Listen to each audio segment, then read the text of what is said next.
I really like the way things are going with respect to brainstorming. Does a lot of work in a very short span of time. But then I just like talking, and now I've realized that I like talking to the camera. So this was another book. After talking to so many friends of mine, most of my friends have an average screen time of 8 hours. So I've been reading better than the movies. I mean, I've just started to be read list. I hope that is what it is called.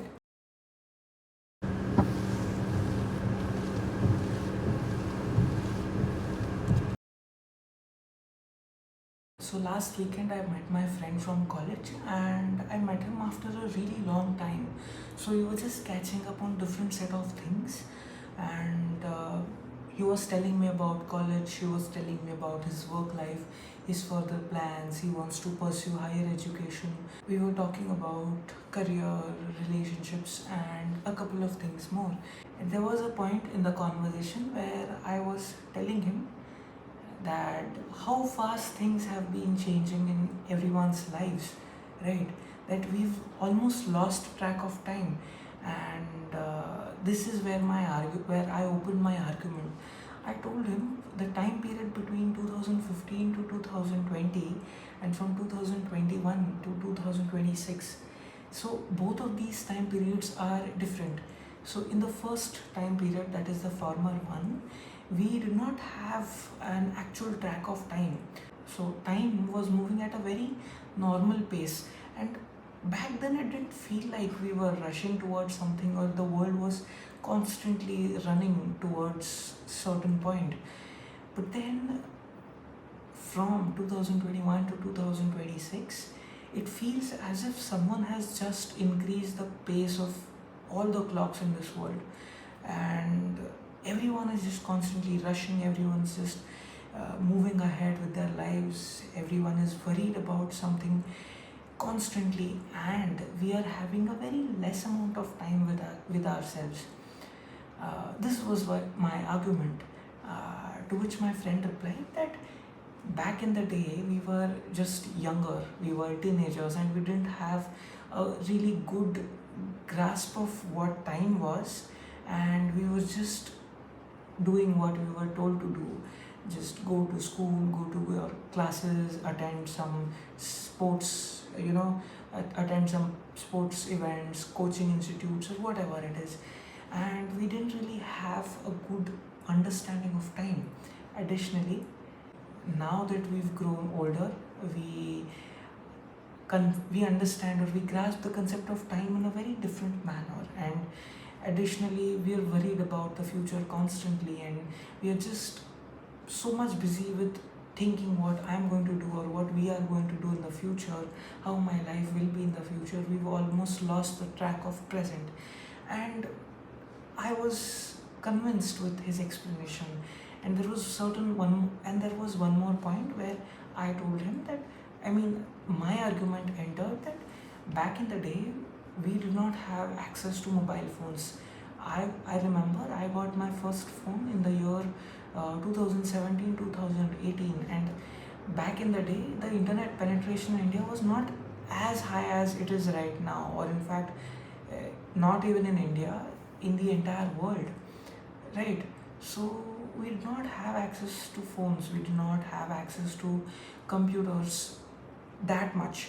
I mean, I had a computer, but I was much into outdoor games. I used to play cricket, I used to go out with my friends, I used to play football. But my argument was that we were not attached to our mobile phones.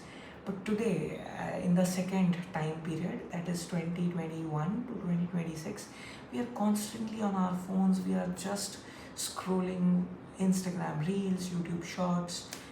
Constantly, we are buzzing with so many notifications that our mind is totally, engaged with the mobile phone. After talking to so many friends of mine, most of my friends have an average screen time of 8 hours. So can you imagine, out of 24 hours, we are spending 8 hours on our phones just watching random pixels or intelligently designed pixels. We are totally glued to our phones.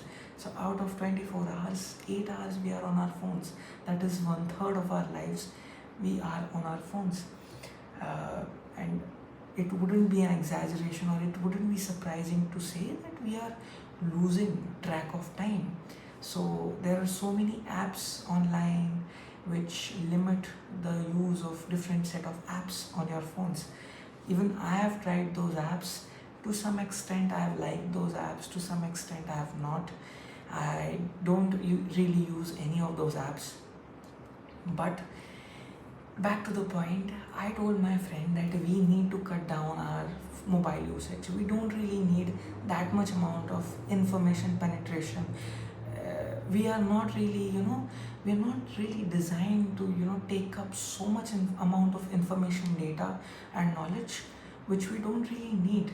Like, we watch so many reels, YouTube shorts, we watch content which we don't really want to watch, right?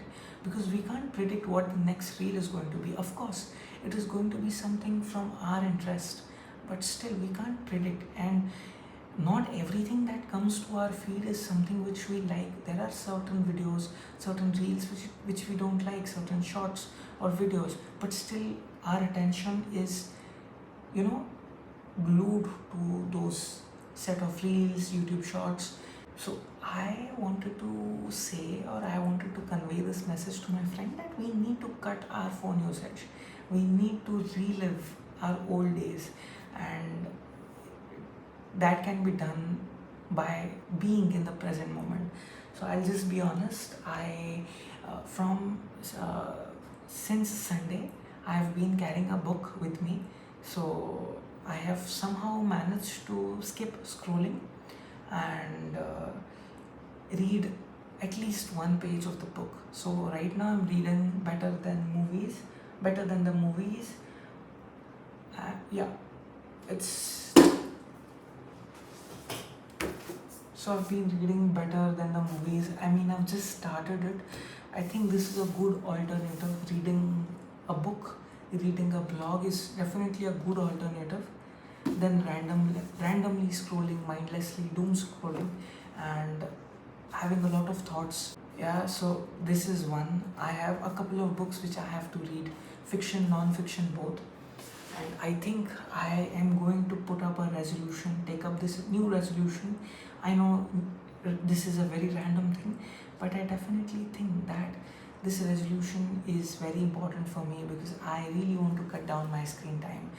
I want to relive my entire day properly. I don't want to scroll randomly. I don't want to watch something that I don't really want to watch, right? Be it for a few minutes or maybe a couple of hours. I want to take control of my own time and my own attention.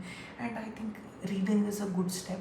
And I've always wanted to read like 6, 7, 8, 9, maybe more. Okay, a real number. I've always wanted to read 4 to 5 books every month.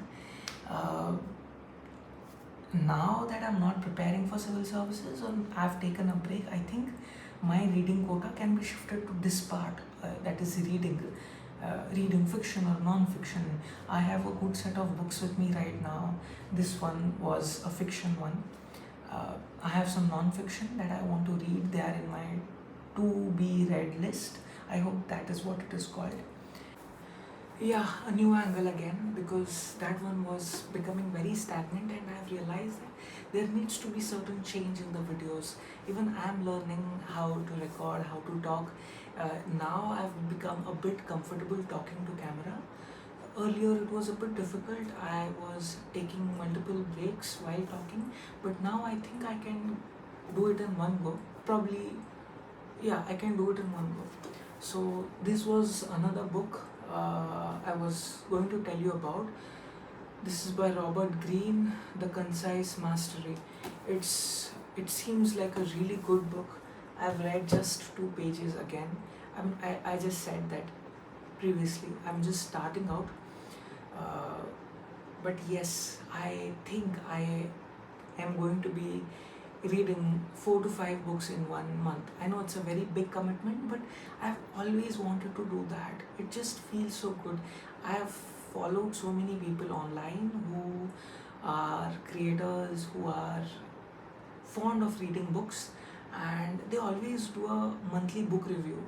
Like, they have these set of books where they talk about uh, their review on these books, and they tell how interesting it was for them to read so many books and whatever they learned and everything that they experienced. So I wish to do that someday, but I think it's going to take a little bit of time because I have got a lot of books firstly, and I'm not used to reading 4 5 books in 1 month. Uh, if it's a really good fiction, I think I can do it. But yes, like books like these need a lot of time.